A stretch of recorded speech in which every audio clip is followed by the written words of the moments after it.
and the stock is up 8%. The more they talk gun control, the more guns we buy. That's right. The National Labour Relations Board changed a rule to redefine the term joint employment.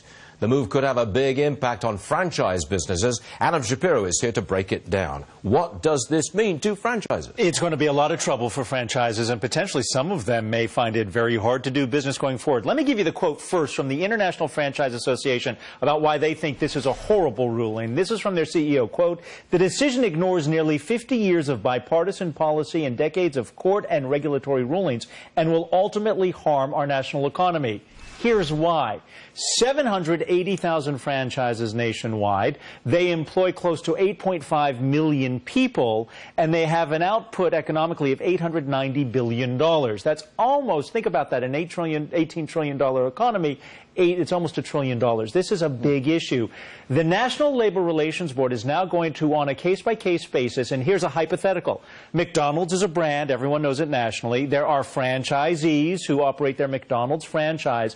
Technically, a union could go to organize the franchisee, but picket McDonald's, the brand, in order to pressure the franchisee to the negotiating table, and McDonald's would be part of the negotiation with the franchisee. It makes no sense. It is bureaucracy and a new layer of bureaucracy that the case-by-case basis is how the NLRB will consider this.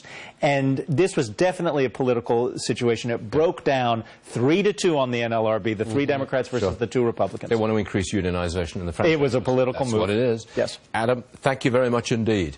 Earlier today, I spoke with Apple Metro CEO Zane Tankel. He runs 37, I think, Applebee's businesses.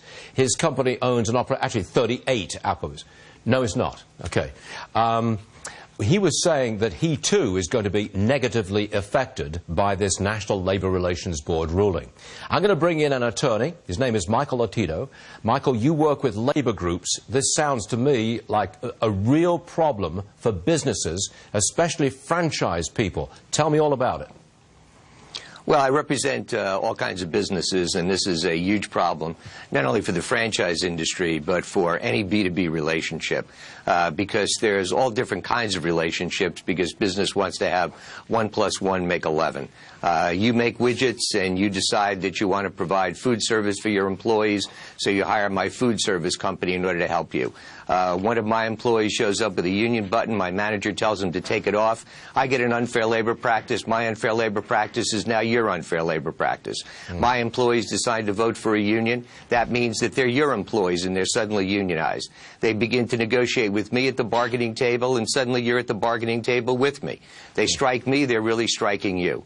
So this creates an enormous amount of conflict between the B2B relationship. So instead of 1 + 1 making 11, maybe now it makes -11. Wow. That means... now, I'm trying to look at the motivation for this. I'm looking behind the ruling.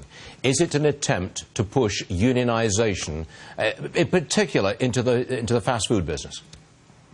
The answer is yes. I've been doing this for about 40 years. And there's been one constant during that period of time.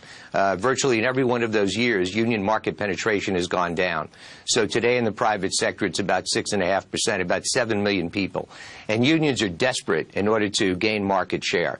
And this is a huge labor board gift on Labor Day to organized labor, because it's going to give organized labor opportunities to create many more leverage factors against employers that they hope ultimately will lead to additional members and a return on the investment that they're making, because the SEIU, for example, has already put in about $50 million to try to organize the fast food industry, and that's just one industry in one segment of the franchising business. But again, this is way beyond franchising. It's any B2B relationship. Now, is this ruling, could it be overturned within the time frame of the Obama administration? The technical case where the decision came down for different reasons that the Labor Board has cannot be directly appealed. There are other cases that are probably in the system that might ultimately get to the courts faster. Whether that happens during the next year and a half of the Obama administration is highly, highly speculative.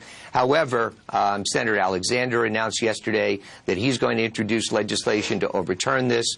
Chairman Klein put out a press release yesterday. He's very concerned about this. The International Franchise Association and the Coalition to Save Local Business is heavily involved with these issues. So there also may be some legislative activity. There may be some hearings in the House and the Senate. There's an appropriation strategy because business is really coalescing around this and finding that the Labor Board is really out of control here.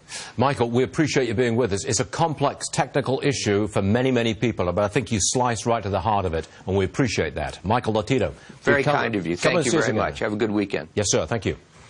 Obamacare. Do you realize